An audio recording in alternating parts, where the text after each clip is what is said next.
Olá pessoal, eu sou Luna Kifuri, está começando mais um Diário Talks. Hoje a gente vai falar sobre hanseníase. Lembrando que neste dia 31 é o Dia Internacional de Conscientização e Prevenção da Doença. E no último domingo foi também celebrado o Dia Nacional de Conscientização e Prevenção da hanseníase. Para falar sobre o tema, a gente conversa hoje com o Dr. João Roberto Antônio, que é chefe da dermatologia do Hospital de Base de Rio Preto e também da FAMERP. Doutor, muito obrigado pela presença do senhor aqui no nosso podcast.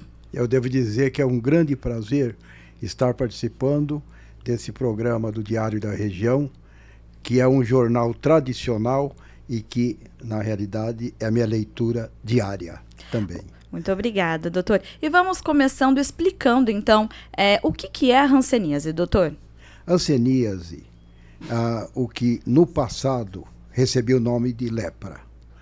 Então foi mudado exatamente no sentido de tirar aquele estigma que tinha essa doença milenar, porque ela é conhecida há mais de 4.000 anos antes de Cristo.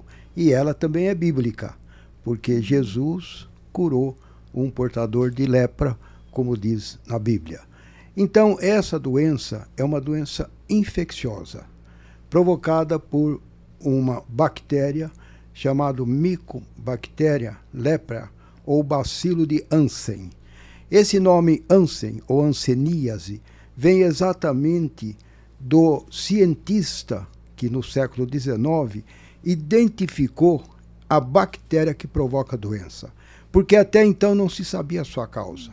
Então hoje nós sabemos que era uma doença infecciosa e é contagiosa, porém, Luna, de um contágio muito lento.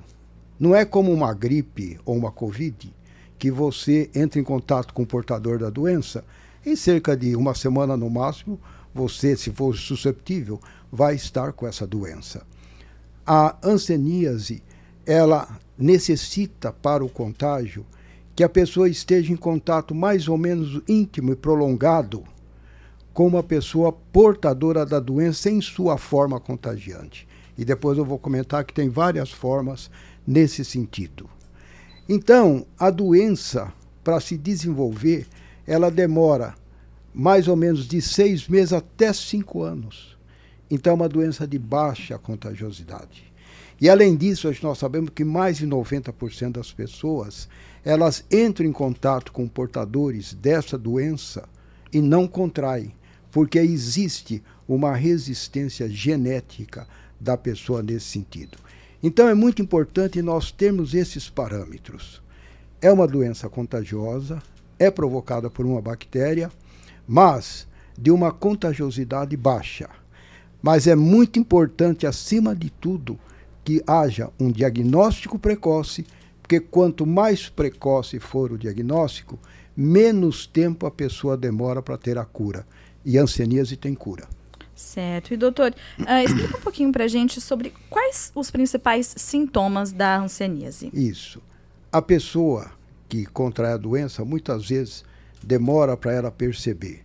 Ela, como uma doença neurocutânea, ou seja, ela atinge a pele e os nervos superficiais mais finos que comprometem, que estão ligados à pele, a pessoa pode sentir no começo um pouco de fisgada, um pouco de dormência.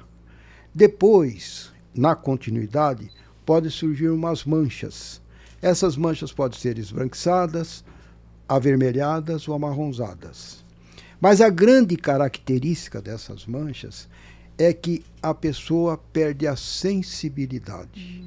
Sensibilidade dolorosa, a primeira. A primeira é a térmica, a segunda é a dolorosa e a terceira a tátil. O que significa isso? Se você encosta um objeto quente em um objeto frio, a pessoa não sabe dizer qual é o quente e qual é o frio. Se você espeta uma agulhazinha, ela não sente espetar. Se você passa um algodão, ela não sente essa sensibilidade táctil.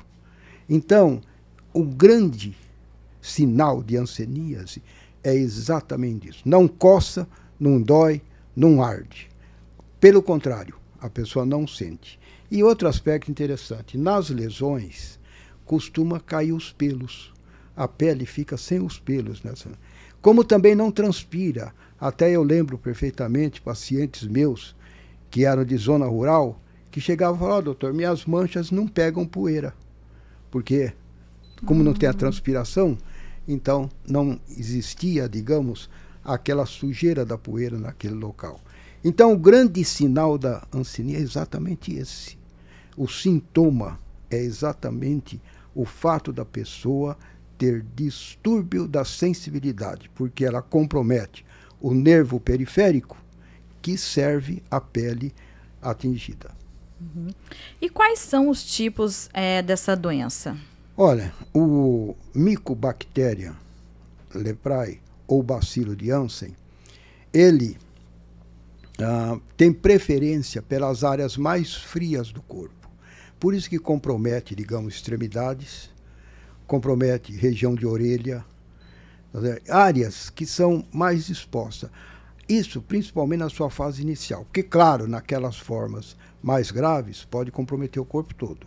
Bom, então, tem uma forma chamada inicial, que é indiferenciada, que a gente chama, porque ela não tem muita diferenciação, mas a pessoa já tem o distúrbio da sensibilidade, que formam essas manchas que nós estamos comentando, no qual a pessoa tem o distúrbio da sensibilidade.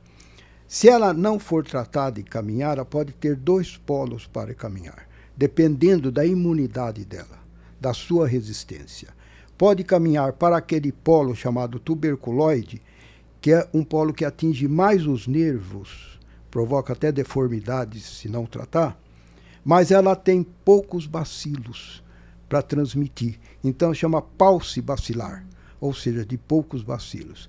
Agora, se a pessoa tem uma imunidade deficiente para isso, baixa, vamos dizer, então ocorre uma multiplicação muito maior dos bacilos e provoca a forma multibacilar, no qual, ao invés de pauci, poucos, tem muitos bacilos. Então aí entra a forma virchoviana, que é a mais grave de toda, e a borderline, que fica entre a virchoviana e aquela tuberculoide. Essa de multibacilar, que é a contagiosa. Certo. E visivelmente a gente consegue ver a diferença dessas doenças, doutor? Consegue. Pelas manchas, assim? Pelas manchas. E também já tem uma regra que mais do que 6 manchas, quando tem poucas manchas, então normalmente é aquela forma não contagiante ou pouco contagiante. Agora, quando tem acima uma quantidade muito maior de manchas, mostram isso também. E tem um aspecto, se a pessoa não trata, principalmente nas formas multibacilares, elas podem se disseminar. Então, comprometer, digamos, áreas do corpo também, região de nádega, região de abdômen, etc., sempre com esse distúrbio de sensibilidade. E também pode comprometer órgãos internos, principalmente nos homens, testículos, vamos dizer, tanto é que interfere na fertilidade, e também alguns órgãos internos. Compromete muito o nariz, tá certo? Razão pela qual provoca coriza a pessoa, e essa coriza é contagiante nas formas virchovianas. E deformidade da face. Nas formas mais avançadas, a pessoa perde a cauda do supercílio. Essa região cai os pelos e essa região se infiltra. Essa infiltração dá o que nós chamamos de facies leonina. E essa perda da cauda do supercílio nós chamamos de madarose. Então, você veja que isso, mas nas formas mais avançadas. Daí vem aquilo que nós vamos comentar mais para frente, a conscientização e a procura de um diagnóstico precoce para um tratamento. Certo. E entrando já nesse tema do tratamento, a hanseníase tem cura? Como é feito esse tratamento da doença, doutor? Uma vez, veja só, nós temos que fazer o diagnóstico. Esse diagnóstico é feito clinicamente dessa maneira, antes com a suspeita. Depois pode ser feito laboratorialmente, principalmente com a biópsia cutânea. E na biópsia indica perfeitamente se a pessoa tem ou não a hanseníase, a não ser nas formas muito iniciais, mas assim mesmo tendo a suspeita, a gente trata. Bom, no momento em que se identifica a doença, então nós iniciamos o tratamento que é a chamada poliquimioterapia, PQT. São 3 substâncias que é dado gratuitamente pelo SUS, como também o nosso serviço de dermatologia do Hospital de Base, ele tem um dia na semana que é só para hanseníase e que distribui também gratuitamente essa medicação. E nas formas iniciais, nas formas paucibacilares, cerca de 6 meses a pessoa está curada. Nas formas multibacilares, 1 ano. Então varia de 6 meses a 1 ano. Agora, claro que eventualmente a pessoa pode ter complicações. Então, muitas vezes existem as chamadas formas reacionais, que necessitam até internação. Mas aí utiliza-se medicações específicas para o caso. Certo. Por isso, a importância da prevenção, né, doutor? Qual a importância das pessoas? Exatamente, Luna. Eu queria também chamar a atenção que quando nós diagnosticamos um paciente com hanseníase, claro, o serviço de saúde, tá certo, do SUS, ele tem uma especificação de visitar o local onde o paciente mora, onde ele reside, para ver os comunicantes e tentar identificar de quem ele pegou essa doença. Tá certo? Porque muitas vezes tem comunicantes com a doença que não procuraram o médico. Aquele procurou. Então é importante identificar no domicílio do paciente ou aonde ele convive com mais pessoas, entendeu? De contato longo, prolongado, entendeu? Então, dessa maneira, a gente tenta os comunicantes, exatamente para você conter a cadeia de transmissão da doença.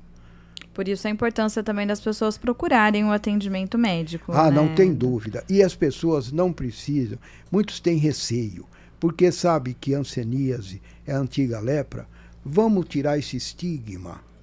Procure um serviço médico, porque quanto mais precoce for o diagnóstico e mais recente o tratamento, mais chance de cura a pessoa tem. E também, por outro lado, nós pesquisando os comunicantes, os locais onde a pessoa trabalha, dorme, convive, etc., então nós conseguimos aí, muitas vezes, identificar. E também aplicar, às vezes, o BCG, tá certo? Que é usado em tuberculose, mas como a bactéria é mais ou menos do mesmo gênero, Mycobacteria tuberculose, Mycobacteria leprae, entendeu? Então nós damos o BCG para as pessoas terem uma certa imunidade contra a doença. Certo. E quem pega, quem tem a hanseníase de uma vez, pode pegar novamente, pode ter novamente a doença, doutor? É uma pergunta interessante essa. Normalmente, a pessoa trata durante longo tempo e eventualmente, se tratar de uma doença contagiosa, poderia. Mas, dentro do habitual, não. Certo. A única coisa que nós insistimos muito de que as pessoas tratem, digamos, com mais rapidez possível, é exatamente para evitar sequelas. Entendeu? Como tem um comprometimento neurológico e aquelas pessoas que ficam, principalmente com a forma tuberculoide, durante muitos anos, então o nervo começa a contrair o músculo. E a pessoa fica com a chamada mão em garra, que a gente chama. Outra coisa, outro fato também é a perda da força muscular.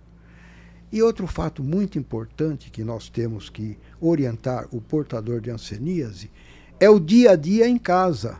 Por exemplo, a dona de casa, que ela vai pegar um cabo de uma panela que está no fogo, ela só vai descobrir que ela está com bolha na mão porque queimou depois que ela olha, ou na hora do banho. A pessoa que veste um sapato que tem uma pedrinha, ela vai descobrir no final do dia que a meia está suja de sangue, mas ela não sentiu. Então, esses cuidados nós temos que fazer com os pacientes portadores de hanseníase. Quer dizer, vai cozinhar, pegue todo o cabo de panela com um pano. tá certo? Com um guardanapo, com qualquer coisa. Observe sempre o calçado, evite machucar, porque muitas vezes a pessoa não sente. E claro, a sensibilidade é a grande defesa nossa. Você encosta uma superfície quente, na hora você faz isso.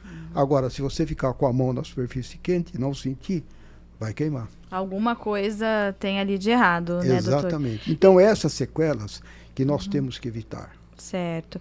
E quais são, assim, os principais métodos preventivos contra a hanseníase? Olha, lamentavelmente, Luna, o Brasil é o segundo país do mundo a ter hanseníase. O primeiro é a Índia, o segundo é o Brasil. Nossa.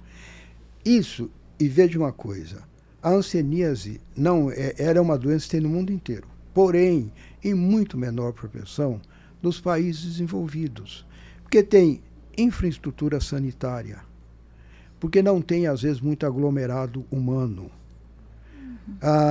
não tem muito contato, digamos, interpessoal, assim, em comunidades pequenas. Vamos supor, às vezes você pega uma favela da vida, você pega essas ocupações que a pessoa tem 8 pessoas dormindo no mesmo quarto, no mesmo cômodo, sem ventilação muitas vezes. Então isso é um sinal, digamos, que pode gerar a contagiosidade maior. E isso é muito comum num país subdesenvolvido como o nosso. Pega a região do norte, nordeste, centro-oeste, você vai ver que ainda existem as favelas, existem as comunidades que são muito agrupadas, então, e também com pouca infraestrutura sanitária, água, esgoto, etc., higiene. Então tem que ter higiene, tem que ter boa ventilação na vida, tem que ter, digamos, cuidados alimentares, a pessoa, por exemplo, manter uma saúde mais íntegra. Então, tudo isso faz parte exatamente de uma infraestrutura que não é só médica. E o outro aspecto é a cultura, a pessoa conhecer as doenças. E uma das doenças é a hanseníase. E hoje, o senhor vê que as pessoas estão com mais informações em relação à hanseníase? Mudou de um tempo para cá ou ainda não está chegando para essas pessoas? Não, está chegando. Porque, veja, se nós observarmos a curva de pacientes infectados que existia, digamos, há 30 anos atrás, até hoje, você nota que está diminuindo. Na época da Covid, nós perdemos um pouco o controle, porque nem as pessoas se deslocavam e nem os serviços de saúde estavam funcionando adequadamente. Tanto é que a última estatística que nós temos aqui é 2021, tá certo? Que mostra o Brasil com mais de 18 mil pacientes. Depois, não ficou assim. Ainda não se chegou a um número, digamos, exatamente pelo fato Covid-19 que nós tivemos. Então, algo que também eu gostaria de chamar a atenção. Por que essa doença é estigmatizada? No passado, Luna, ela era citada com o nome de lepra do ponto de vista bíblico. Mas toda doença de pele que deformava a pessoa, naquela época era chamada de lepra. Com o passar dos séculos, foram se identificando várias doenças e a elas foram se dando nome: o câncer cutâneo, a tuberculose cutânea, as micoses profundas, elas foram recebendo o seu nome, ficando o termo lepra estigmatizado para essa doença que hoje nós chamamos de hanseníase. E tinha no passado, como não havia tratamento eficaz, os chamados leprosários, ou lazareto, porque Lázaro, tá certo, teve a doença. Então, os leprosários eram verdadeiras cidades confinadas num local que tinha de tudo, mas para onde ia o paciente, tirava ele do ambiente familiar e ia para o leprosário. Aqui no estado de São Paulo, perto de Rio Preto, nós tínhamos em Bauru o leprosário Aimorés, que foi desativado como foram desativados todos os outros leprosários com o advento dos novos medicamentos. E hoje o leprosário Aimorés de Bauru chama-se Hospital Geral Lauro de Souza Lima. Mas era um leprosário, como também tinha outro em São Paulo. E claro, eu cheguei a visitar os leprosários pelas décadas que eu tenho de formada, tá certo? E conheci isso, era uma tristeza.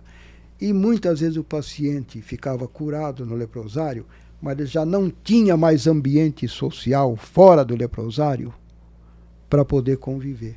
Ou as pessoas o evitavam, ou já chegava em casa, a família estava desentregada, entendeu? E foi muito triste. Essa doença tem uma história, se você ler a história da lepra ou da hanseníase hoje, você vai ver a tristeza e por isso o estigma. Muito sofrimento também, né? Muito. De quem teve a doença, né? E, doutor, tem um público assim, predominante da hanseníase? Se afeta mais as crianças, ou adultos, idosos, ou não? É no geral? Não. Como o contágio, ele para desenvolver a doença, ele é um tempo longo, então as crianças têm uma menor proporção de hanseníase. Então nós vamos encontrar mais na faixa adulta. Mas veja, a hanseníase não escolhe classe, não. Quer dizer, tanto nas classes mais humildes, mais pobres, etc., como também na classe rica. Tá certo? Vamos supor, pacientes de hanseníase, a gente tem no ambulatório do hospital de base, como também tem nos consultórios. Então, veja, ela não tem predileção, nem por sexo, né, embora os homens tenham um pouco mais que as mulheres, talvez mais pela exposição, e nem também por idade, pode atingir qualquer uma, somente que os adultos é numa quantidade maior.